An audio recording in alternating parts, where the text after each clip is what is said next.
যুবক, তুমি কবরে কিভাবে থাকবে? কবরে না জেনারেটর আছে, না কোনো লাইট আছে, চিৎকার দিলে কে শুনবে? কোন বন্ধু তোমার কবরে যাবে?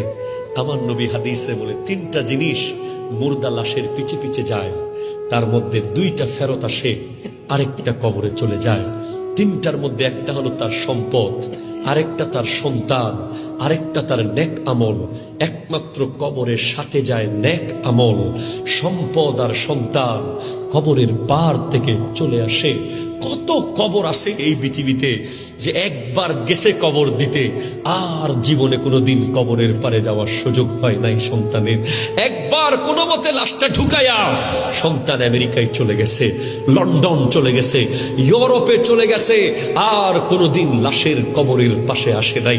তাই তোমার কবরের চিন্তা তোমাকে করতে হবে, তোমার পুঁজি তোমাকে কামাতে হবে। ঠিক কিনা কথা জোরে বলে?